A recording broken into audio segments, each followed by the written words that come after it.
Saudara-saudara, kita maklum bahwa sholat merupakan sarana yang paling efektif untuk mendekatkan manusia kepada Allah. Makin dekat manusia dengan Allah, makin tidak senang iblis dan setan. Karena itu segala macam cara mereka berusaha mengaduk-ngaduk sholat kita. Dan sesungguhnya, jikalau kita mengerjakan sholat, itu kan targetnya cuma dua. Pertama, agar sholat kita itu sah. Yang kedua, agar sholat kita itu qabul, yakni diterima oleh Allah. Kalau soal sah dan tidak, ukurannya gampang. Saya kalau ditanya orang, Pak, sholat saya sah atau tidak, saya bisa jawab. Saudara, sholatnya syarat rukunnya cukup apa tidak? Cukup, sah. Itu kalau perkara sah.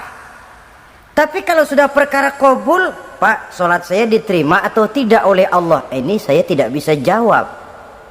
Kenapa? Soal qabul mencakup masalah batin.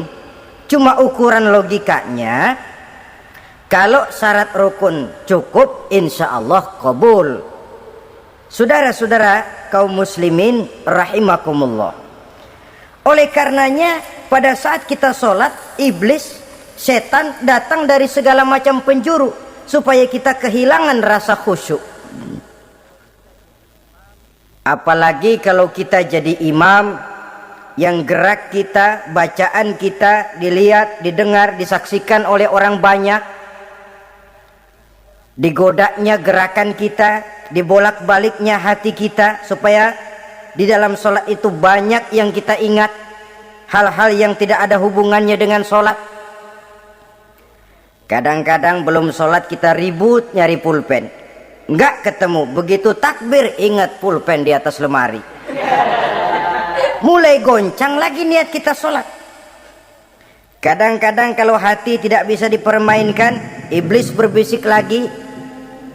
Gerakan kita dalam sholat tidak mencerminkan kekhusyuan. Kalau gerak juga ternyata masih bisa khusyuk, bacaan kita dibuatnya kita seperti dikejar-kejar waktu. Sholat isya misalnya dengan cara kilat khusus, super singkat. Saya katakan tadi, apalagi kalau kita jadi imam, iblis mudah mendatangkan penyakit riya. Karena mengimami orang banyak, lalu supaya dikira alim, dibuatlah sholatnya itu mantep-mantep. Surahnya dicari yang panjang-panjang, paling pendek sabihis sama wadduha. Tapi kalau sudah sholat sendirian, cukup inna a'toinakal kautsar sama kul huwallahu ahad. Kayaknya khusyuk bukan main. Kalau imam, bahasanya dipaseh-pasehin kayak orang 16 tahun di Mekah. Usolli fardhol maghribi salasa rakaatin. Saudara-saudara kaum muslimin yang berbahagia, oleh karena sholat merupakan sarana yang paling efektif untuk mendekatkan diri dengan Allah, maka orang yang khusyuk di dalam sholatnya merupakan musuh utama daripada iblis. Sekarang bagaimana bisa khusyuk caranya? Kalau khusyuk 100%, rasa-rasanya sulit. Untuk sampai ke arah sana orang memerlukan tahapan. Kepada Imam Ali karramallahu wajhah, baginda Nabi pernah memberikan satu tes. Ali, saya ya Rasul, kalau kau bisa sholat 2 rakaat saja dengan khusyuk, aku kasih hadiah sorban. Baik ya Rasul. Sembahyang Imam Ali 2 rakaat, selesai sholat, assalamualaikum, wassalamualaikum. Rasul bertanya, yang mana sorbannya Li? Tanpa nengok, Imam Ali menjawab, yang hijau ya Rasul. Setelah menjawab yang hijau, Rasul berkata, kamu tidak khusyuk Li. Kenapa? Soalnya tadi waktu sembahyang mikirin, nanti kalau ditawarin sorban pilih yang hijau aja ah. Sehingga begitu ditanya, refleks menjawab, yang mana Li? Yang hijau saja ya Rasul. Oleh karena itu, menurut Al-Imam Nawawi, pada tingkatan yang paling sederhana sudah sampai ke tingkat khusyuk asal pada waktu takbiratul ihram ingat kepada Allah. Tapi jangan lupa itu tangga pertama. Jangan ada fatwa begini lalu aman. Yang penting kan takbirnya ingat Tuhan, belah sononya mau kemana kek. Bukan itu. Itu pada tingkatan pertama sudah sah dipandang khusyuk solatnya orang awam asal pada waktu takbiratul ihram dia ingat kepada Allah. Tetapi harus terus berusaha agar sepanjang solat dia ingat kepada Allah. Caranya bagaimana? Pertama, menanamkan diri bahwa pada saat kita sedang mengerjakan solat yang lain tidak ada kecuali Allah. Yang kedua, berusaha memahami apa yang kita baca. Sehingga pada saat kita sujud subhana rabbiyal a'la wa bihamdi, terbayang kemahasucian Allah, kemahatinggian Allah, sehingga hati tidak mengembara, mulut berucap, hati mengikuti apa yang diucapkan. Yang kadang-kadang membuat hati kita jalan-jalan, badan di masjid, badan takbir, badan ruku, tapi hati di pasar, hati di kantor, hati di pabrik, karena yang kita ucapkan tidak berakar di hati. Yang kita baca kita nggak tahu artinya, sangat boleh jadi hati lalu mengembara kemana-mana. Jadi untuk menopang kekhusyuan ini, cara yang paling efektif, pertama, tidak ada yang lain pada waktu kita sholat kecuali Allah. Yang kedua, berusaha memahami apa yang kita baca. Dikala kita sujud dikala kita duduk di antara dua sujud, Rabbighfirli, ya Allah ampuni dosa saya, warhamni, kasihani saya, dan selanjutnya. Mulut membaca, hati mengikuti. Dengan mengikuti, hati tidak terlalu mengembara, ada tempat dia kembali. Saudara-saudara kaum muslimin rahimakumullah. Itu yang kelima. Yang keenam, yang menjadi musuh iblis, mukminun nasih, orang mukmin yang suka memberikan nasihat, orang mukmin yang suka memberikan petunjuk, termasuk juru-juru dakwah, para mubaligh, itu merupakan musuh utama iblis.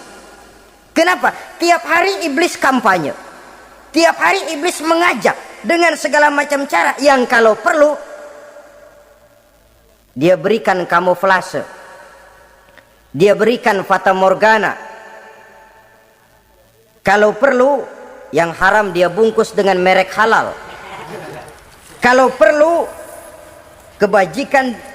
kejahatan dia bungkus dengan baju kebajikan.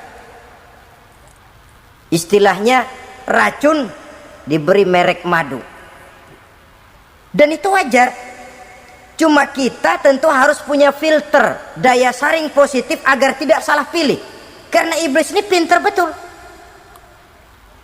Kalau kita khusyuk dalam sholat, dia tanamkan kepada kita misalnya seperti tadi itu, sholatmu memang hebat, khusyuk, di kampung ini tidak ada orang yang sholatnya seperti kamu. Tertanam itu dalam hati kita, timbul ujub. Akhirnya iya, gue lihat-lihat di kampus ini kagak ada yang sembayangnya kayak gua. Nah, sudah masuk iblis. Jadi dia pandai mengikuti gerak hati dan irama denyut jantung manusia ini. Kemana kecenderungan manusia, ke situ dia masuk. Pendeknya iblis itu ibarat tukang joget, dia ngerti bener irama kendang. Saudara-saudara kaum muslimin rahimakumullah. Termasuk juru-juru dakwah, para mubaligh, orang yang suka memberikan nasihat ini. Mereka memberikan filter kepada umat, kepada jamaah, jangan sampai salah pilih. Dan iblis menyesatkan kita supaya kita salah pilih. Satu contoh ringan. Kalau di depan saudara ada dua buah gelas, yang segelas isinya jamu, yang segelas sirup, kira-kira saudara minum yang mana? Jamu. Jamu apa sirup? Jamu. Sirup apa jamu? Orang yang pikirannya panjang, dia pasti minum jamu. Pahit memang, getir memang, tapi besok badan sehat, tenaga kuat, gairah kerja ada, kreativitas timbul, semangat menghadapi kehidupan tumbuh. Orang yang mukmin orang yang berpandangan jauh ke depan. Pandangannya panjang. Panjang kemana? Tidak cuma ke dunia, sampai juga dia memandang ke alam barzakh, ke akhirat. Sholat itu jamu, pahit. Ngaji, hadir di majelis taklim itu jamu, pahit. Sedekah jamu, pahit. Mengeluarkan uang untuk kepentingan orang lain, enak aja minta sumbangan, datang-datang yang nyari peres keringat banding tulang gue, lu datang-datang mau minta. Yang enak ngumpulin harta lalu bakhil bin pelit alias medit. Itu jamu. Saudara hadirin yang saya muliakan, sedekah jamu pahit, puasa jamu pahit, jihad jamu pahit. Tapi nanti begitu kita meninggalkan dunia, masuk ke alam barzakh, apalagi pindah ke akhirat, baru terasa, aduh nikmatnya dulu kemarin itu minum jamu, sekarang badan sehat, tenaga kuat, kerja semangat. Nikmatnya dulu saya waktu di dunia sholat, rajin ngaji, suka sodako, suka menolong orang. Sekarang terasa manfaatnya. Begitu saya berada di alam barzakh, apalagi sudah dibangkitkan di padang mahsyar di akhirat nanti, terasa seluruh kebajikan yang saya kerjakan. Nah, orang yang berpikir jangka pendek cuma ngelihat yang ada di depan hidungnya saja. Ngapain minum jamu getir, sirup nih manis, dia minum, dia ambil sirup minum, manis memang pada waktu minum, tapi besok bibir jontor. Meninggalkan perintah Allah, sirup itu manis. Tidak sholat, manis. Tidak bayar zakat, sirup manis. Tidak mau puasa, sirup manis. Manis sekarang.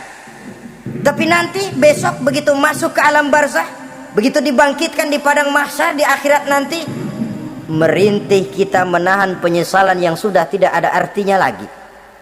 Sampai-sampai penduduk mahsyar itu ada yang berkata, diceritakan dalam Quran, ya laitani kuntu turaba. Wahai celaka, kenapa kita nggak jadi tanah saja? Menyesali kejadiannya. Andai kata mereka bisa kembali ke hidup di dunia lagi, mereka akan minta kejadian yang kedua untuk berbuat baik. Tapi tentu sudah penyesalan yang tidak ada gunanya lagi. Maka saudara-saudara, emang cuman jalan duluan kecebur di sumur yang nyesel duluan. Ada orang jalan, yang paling depan kecebur di sumur, itu tuh gue nyesel duluan katanya. Nyesel duluan, yang lain mesti nyeselnya belakangan. Saudara hadirin yang saya muliakan, nah, orang yang suka memberikan nasihat kepada orang lain dimusuhi iblis. Kenapa? Tentu nasihat yang membawa kebaikan. Iblis nggak senang betul itu. Kita nasihatin teman, udah berhenti dah, jangan pada mabok lagi. Iblis gergetan bener. Ini orang dilarang lagi. Kita nasihati teman, udah jangan masang-masang lagi dah, nggak bakalan kena, dikebohongin. Nggak ada orang jadi kaya masang judi, bangkrut malah loh. Ini kan termasuk tipu daya iblis, judi dinamain sumbangan. Itu sama saja itu, madu, racun mereknya madu. Judi dinamain sumbangan. Di belakang beca pada nyumbang. Kayak orang kaya lagunya.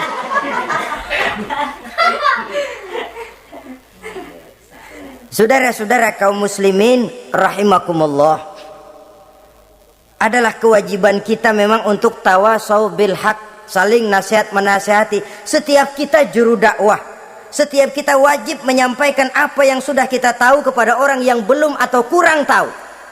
Saudara yang bisa bismillah wajib mendakwahkan bismillah itu kepada orang yang belum tahu bismillah. Saudara bisa Fatihah harus menyampaikan itu kepada orang yang belum bisa Fatihah. Persetan dengan orang lain. Apalagi yang cuma kerjanya ngeritik saja, lu baru bisa Fatihah doang udah ngajar. Biar aja yang diajarin gak bisa Fatihah kok. Apa masalahnya pemerataan di bidang keilmuan? Sebab memang biasa penonton itu selalu lebih pandai menilai, kayaknya lebih pintar dari yang main. Sama saja orang nonton bola ngomel melulu, padahal dia sendiri belum tentu bisa main. Dengerin orang pidato pun begitu. Monten bisa. Wah, kalau dia yang pidato 1 jam kayak semenit. Tapi kalau si Ano tuh kita udah pegel belum juga mau berhenti. Monten bisa. Coba dia suruh pidato udah 1/4 jam masih ama ba'du. Apa mau dibilang ama ba'du?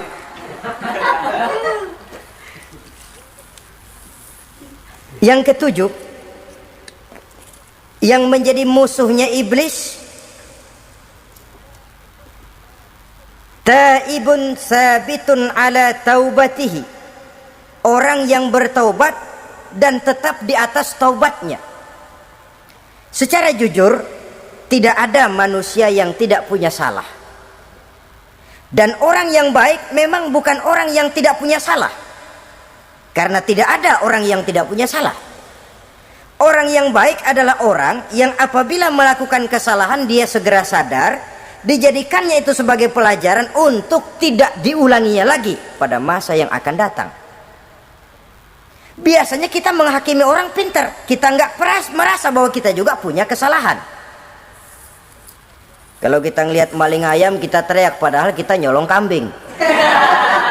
Lebih besar dari si maling ayam, merasa diri lebih benar dari yang lain, padahal kita lebih kotor dan lebih jelek. Hilang sifat introspeksinya. Yang kita musuhi, yang kita caci maki, tahu-tahu kita sendiri yang melakukannya. Saudara-saudara kaum muslimin, orang yang bertaubat dan tetap dalam taubatnya stabil, itu musuh iblis. Apa ada orang yang taubatnya nggak tetap? Ada, yang istilah kita taubat sambal namanya. Kalau dia makan sambal kepedesan, taubat makan sambal. Besok mau makan kagak ada sambal, ngomel. Mana sambal? Kemarin udah taubat, sekarang mana sambal? Ini taubat yang namanya taubat sambal. Istighfar, habis istighfar nyolong lagi, istighfar lagi, besok nyolong lagi, istighfar lagi. Itu taubat yang tidak tetap namanya. Allah Maha Pengasih dan Penyayang dengan segala kebesarannya. Ia akan memaafkan segala perbuatan yang bersifat salah dari hamba-hambanya. Cuma manusia kadang-kadang yang tidak mau memaafkan dirinya sendiri. Amat dungu manusia macam ini, membiarkan dirinya hanyut berlarut dalam lembah dosa, sementara dia diberikan umur tidak digunakannya untuk bertaubat. Innallaha yaqbalu taubatal abdi ma lam yugharghir. Allah senantiasa akan menerima taubat seorang hamba sepanjang nafasnya belum sampai di tenggorokan. Kalau nafas sudah sampai di tenggorokan baru berniat taubat, kasib terlambat. Kayak Fir'aun. Fir'aun itu begitu ditenggelamkan di lautan merah, udah cengap-cengap mau mampus, baru ngomong dalam sekaratnya, amantu bi Rabbi Musa wa Harun. Kalau begini mah saya juga percaya sama Tuhannya Musa. Udah sekarat baru mau taubat, malaikat maut gemes banget dilelepin, mati.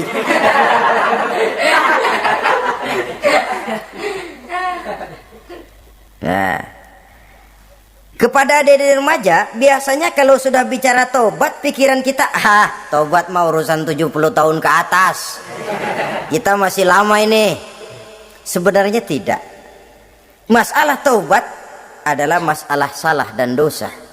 Masalah salah dan dosa adalah masalah manusia. Sejak dia akil balik sampai ajal datang merenggut nyawa. Hidup ini tidak selalu berjalan mulus. Hidup ini tidak selalu berjalan di atas kertas putih. Kadang kita tersilap, kadang kita tersalah. Kadang situasi dan kondisi menyebabkan kita berbuat lain dari yang seharusnya. Itu kehidupan. Silih berganti. Oleh karenanya pesan Nabi, wa'at bi'i sayyi'atal hasanah, perbuatan salah ikuti dengan kebajikan, dosa iringi dengan taubat. Jangan nunggu, saya untuk taubat takut nanti bikin lagi. Nah, ini namanya punya harapan mau bikin lagi. Nanti aja dah kalau tua-tuaan. Saudara, kalau dosa itu ditumpuk, itu sama saja kotoran yang menodai hati. Kalau kotoran nggak rajin kita bersihin, dia akan berkarat. Dan kalau sudah berkarat, sudah sulit untuk dibersihkan. Itu makna ungkapan Imamul Ghazali, hati manusia sebening kaca. Lapisan dosa yang dia kerjakan adalah debu yang menutupi jernihnya kaca. Orang yang bersih dari dosa, dekat dengan Allah, hatinya jernih seperti kaca. Dari hati yang jernih, radarnya kontak kepada Allah. Sinyalnya nyambung, channelnya itu. Getarannya hebat. Wajar kalau lalu dia bisa tahu apa yang besok akan terjadi. Diberitahu oleh Allah. Yang namanya ilmu laduni itu. Ilmu yang ditransfer langsung oleh Allah. Karena kebersihan hatinya. Mana ada orang nggak belajar bisa pinter. Iya, kalau hatinya butek emang nggak ada. Tapi kalau Allah mau berberangkat dari hati yang bersih, yang kontaknya nyambung kepada Allah, hati itu seperti kaca, kata Imam Ghazali. Dosa yang kita lakukan adalah debu. Kalau debu sedikit datang kita lap, datang lagi kita bersihin, datang lagi kita bersihin, insya Allah nggak sampai jadi noda di atas kaca itu. Tapi kalau nunggu debu itu sampai bertumpuk, besok aja ngelapnya dah, besok aja ngebersihinnya, bertumpuk dia, sulit membersihkannya. Walaupun kena, nodanya tentu tertinggal di atas kaca itu. Karena itu dalam kehidupan remaja misalnya, pemuda misalnya, kita tidak bisa menolak mode, tidak bisa menolak musim. Modenya disco, modenya breakdance, modenya joget, modenya jaipongan. Mode pada waktunya habis, ya habis. Tapi bagaimanapun dia akan punya dampak, memberikan bekas dalam membentuk kepribadian. Dan ini efek yang tidak kita inginkan. Efeknya, bukan modenya itu. Jadi oleh karenanya saudara-saudara, masalah taubat bukan masalah 70 tahun ke atas, tapi masalah manusia sejak dia akil balik sampai ajal datang merenggut nyawa. Sepanjang nafas belum sampai di kerongkongan, Allah akan menerima taubat seorang hamba. Bahkan dalam hadis qudsi Allah menyatakan, lau amiltumul khotoya hatta mala'atis sama thumma nadimtum fataballahu alaikum. Kalaupun kamu berbuat dosa sampai penuh langit dengan dosamu, kemudian kamu bertaubat dan menyesal, Allah pasti akan menerima taubatmu. Jadi orang yang taubat dengan sebenarnya dan tetap dalam taubatnya, itu musuh iblis. Tapi orang yang taubatnya angin-anginan, iblis demen banget. Neri sembahyang, besok mabok, besoknya lagi nyolong, besoknya lagi zina, besok taubat lagi. Kata iblis, surak, iya lo gocet dah Tuhan.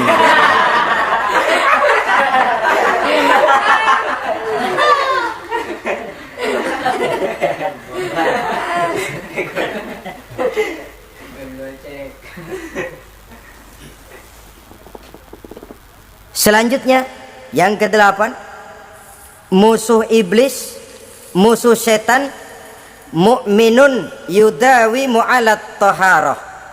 Orang mukmin yang membiasakan diri selalu dalam keadaan bersuci, baik dari hadas kecil, lebih-lebih dari hadas besar. Wudu utamanya memang untuk sholat, tapi membiasakan wudu dalam kehidupan sangat baik sekali. Mau ke kantor wudu dulu, mau ke pasar wudu dulu, mau ngajar wudu dulu. Apa sebabnya? Karena dalam keadaan suci, orang ada sikap memelihara kesuciannya.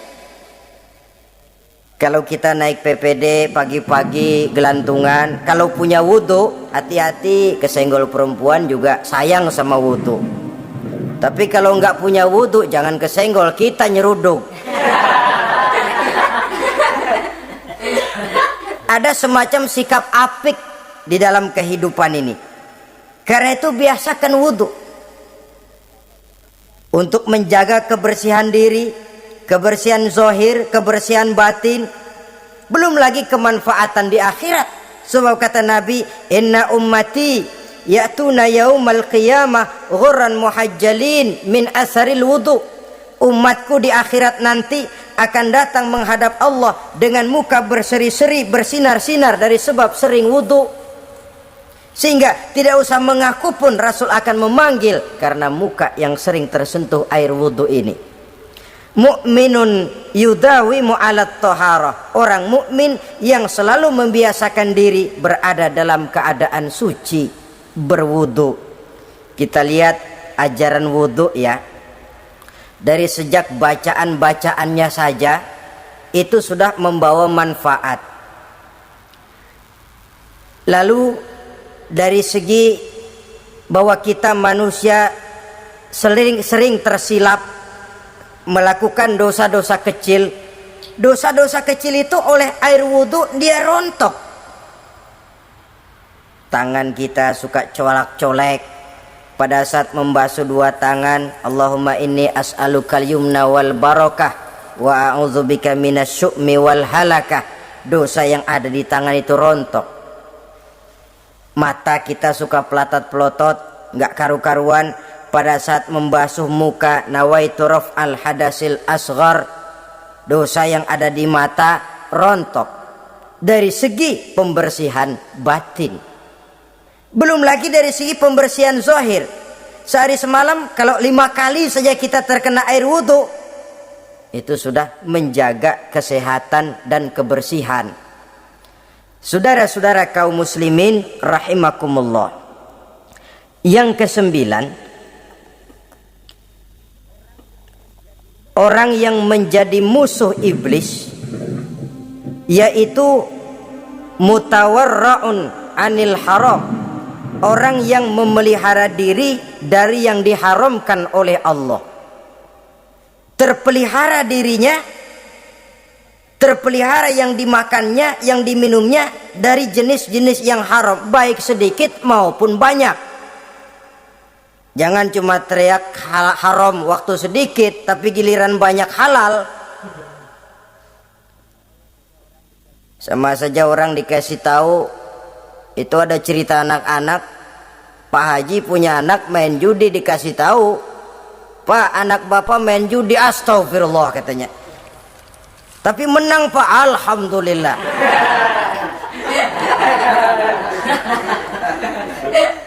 Ini kan sama saja, giliran sedikit dibilang haram karena dia nggak dapat jatah, begitu dapat banyak dan dia kecipratan jadi halal. Yang sedikit haram, banyaknya pun juga haram. Yang banyaknya haram, sedikitnya juga haram. Ada orang bilang minuman keras kalau nggak mabokkan nggak haram. Yang memabokkan banyaknya, sedikitnya tetap saja haram. Ma askaro kasiruhu faqaliluhu haramun. Apa yang banyak menyebabkan jadi mabuk, sedikitnya pun juga haram. Saudara-saudara kaum muslimin, yang ke-10 yang terakhir, musuh daripada iblis ialah mukminun rahimun, orang mukmin yang berhati pengasih, orang mukmin yang suka menyambung silaturahmi, orang mukmin yang tidak suka bertengkar, orang mukmin yang tidak suka marah-marahan. Kalaupun terpaksa marah, tidak lebih daripada 3 hari. Jadi boleh saja marah kalau alasannya tepat, tapi nggak lebih dari 3 hari. Kalau perlu bikin perjanjian, kita marah ya 3 hari. Itu limit, tidak halal kata Nabi bagi seorang muslim menjauhi saudaranya lebih dari 3 hari. Tidak halal itu artinya haram. Kita ini kadang-kadang kalau sudah marahan sama tetangga kah, sama teman kah, kadang-kadang suka berlaku perpanjangan waktu. Tidak cukup perpanjangan waktu, ditambah lagi perpanjangan generasi. Nggak cukup kita yang marah, orang lain kita sundut-sundut supaya ngikut marah lagi. Marah pakai ngundang. Kayak mafia lagunya, udah dia marah, orang lain lagi disuruh marah. Saudara hadirin yang saya muliakan, mukmin yang punya sifat belas kasih, berhati jernih, itu musuh utama dari iblis. Tapi mukmin yang suka marah-marahan, tukang hasut dan tukang bakar, itu teman-teman iblis. Oleh karena itu, mudah-mudahan kita semua menjadi musuh iblis. Dan jangan menjadi musuh iblis. Jangan menjadi teman iblis. Sebab iblis sudah kadang memproklamirkan permusuhan. Sekali dia musuh kita, selamanya dia akan tetap menjadi musuh kita. Berusahalah untuk menjadi musuh iblis, dan jangan sekali-kali toleransi. Jangan berusaha menjadi teman iblis. Inilah yang kita bicarakan pada pertemuan ini. Mudah-mudahan ada manfaatnya. Terima kasih atas segala perhatian. Mohon maaf atas segala kekurangan. Wassalamualaikum warahmatullahi wabarakatuh. Waalaikumsalam warahmatullahi wabarakatuh.